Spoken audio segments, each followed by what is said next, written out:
Bienvenue dans cette vidéo de grammaire sur les types de phrases. La phrase est composée d'un ensemble de mots classés dans un ordre logique afin d'avoir un sens et permettant d'exprimer une action ou un état. Une phrase commence toujours par une majuscule et finit toujours par un point. Parlons de la phrase déclarative. Elle sert à constater ou déclarer quelque chose, raconter un événement ou donner une opinion. C'est le type de phrase le plus souvent utilisé.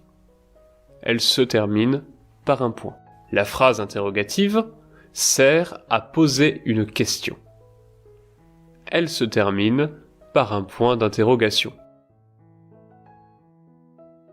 La phrase impérative sert à interagir ou réagir, donner un ordre, un conseil, exprimer un souhait, une demande, une invitation, une interdiction ou une prescription. Une phrase impérative a un verbe à l'impératif ou à l'infinitif et n'a jamais de sujet. Elle se termine par un point d'exclamation.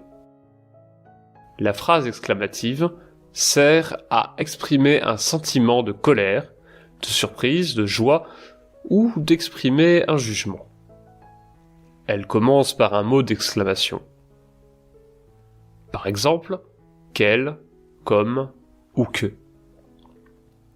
On place à la fin de la phrase exclamative un point d'exclamation.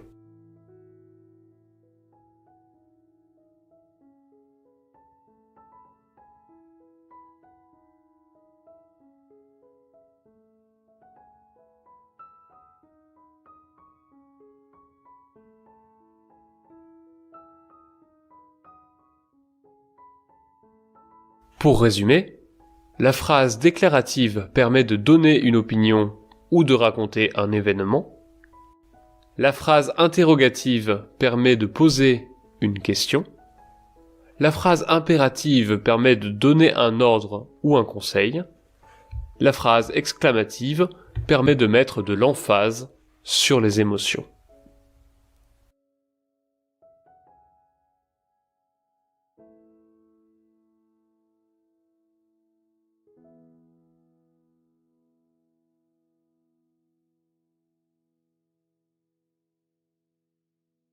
Bienvenue dans ce cours de grammaire sur le groupe nominal sujet et le groupe verbal.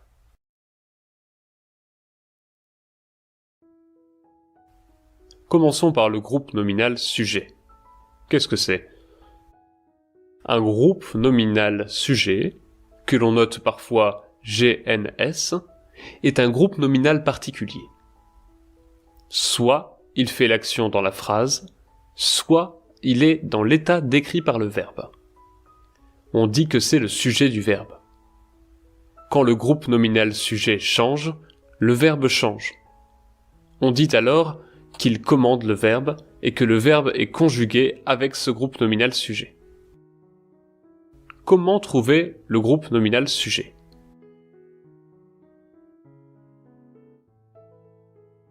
Pour le trouver facilement dans une phrase s'il existe, on se pose la question « qui ?»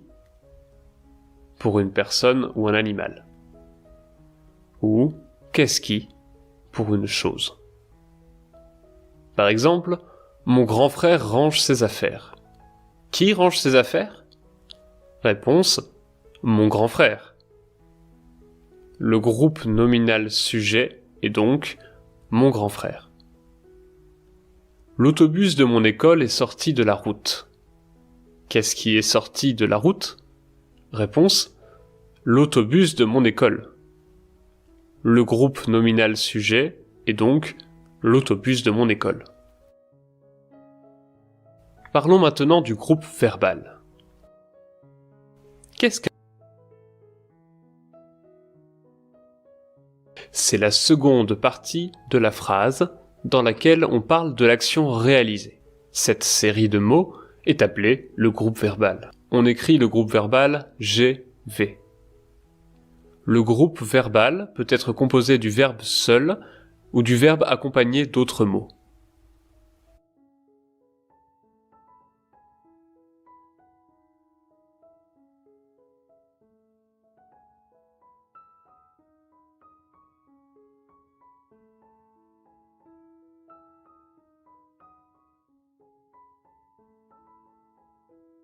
Bienvenue dans cette vidéo de grammaire sur le complément circonstanciel de temps.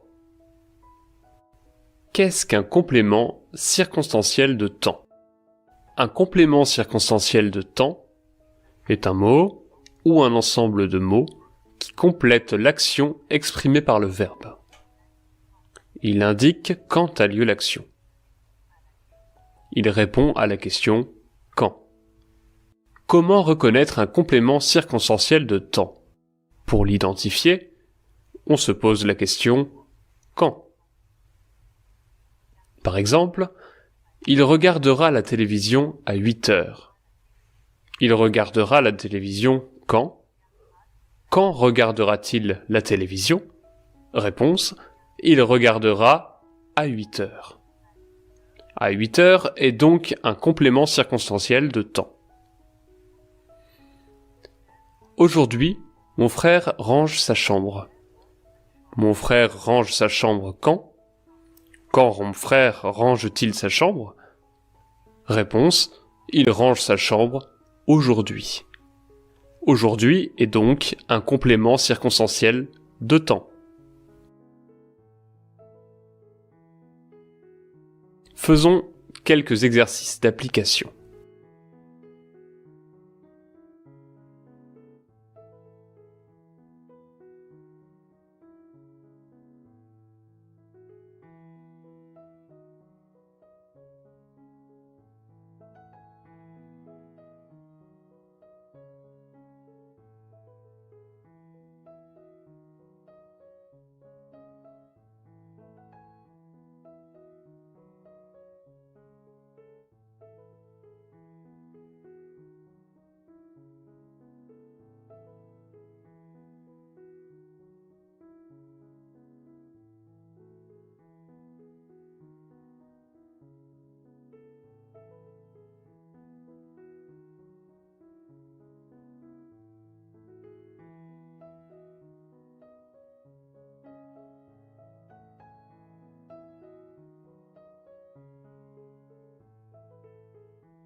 Bienvenue dans ce cours de grammaire sur le COD et le COI. D'abord, qu'est-ce qu'un complément d'objet? Un complément d'objet est un mot ou un groupe de mots qui complète le verbe. Il ne peut être ni déplacé ni supprimé. Il existe deux catégories de compléments d'objet: le complément d'objet direct et le complément d'objet indirect.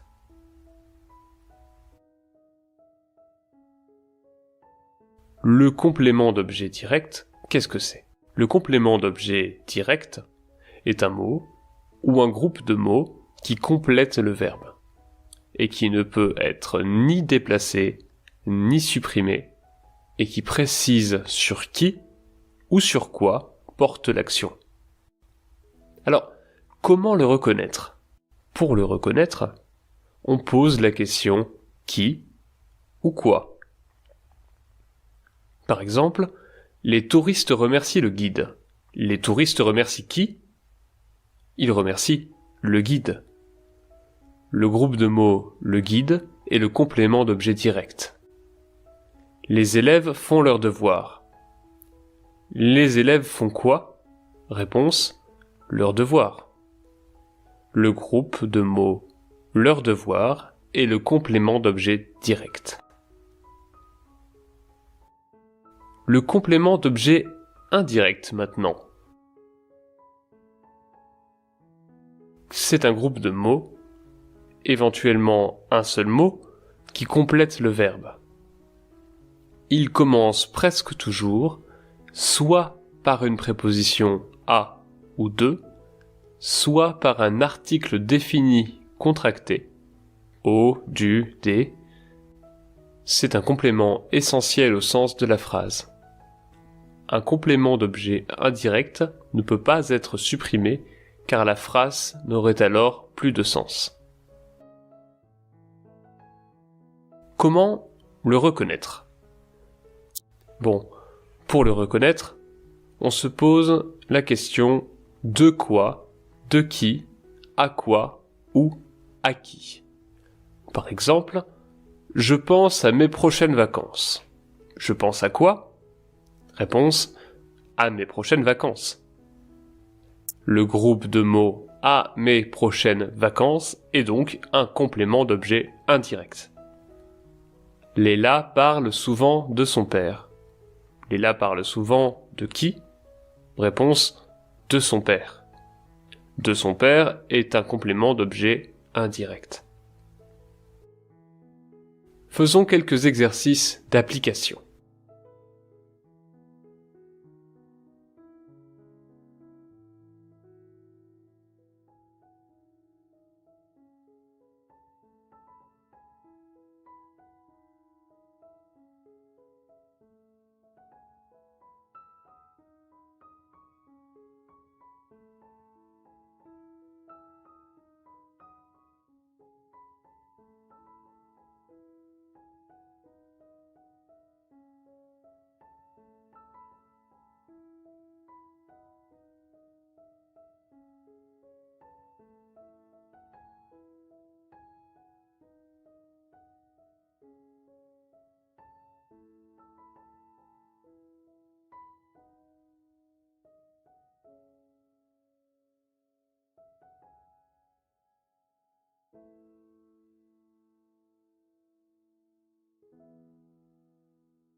Bienvenue dans ce cours de grammaire sur le complément circonstanciel de lieu. Alors d'abord, qu'est-ce qu'un complément circonstanciel de lieu? Un complément circonstanciel de lieu est un mot ou un ensemble de mots qui indique où se situe l'action de la phrase. Il répond à la question où. Dans certains cas, on pourra le supprimer ou le déplacer et dans d'autres, non. Comment reconnaître un complément circonstanciel de lieu? Pour l'identifier, on va poser la question où. Par exemple, la fille mange dans sa chambre. La fille mange où? Où mange la fille? Réponse, elle mange dans sa chambre.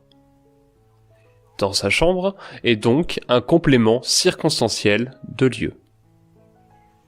Les élèves vont à l'école. Les élèves vont où? Où vont les élèves? Réponse, ils vont à l'école. À l'école est donc un complément circonstanciel de lieu. Faisons maintenant quelques exercices d'application.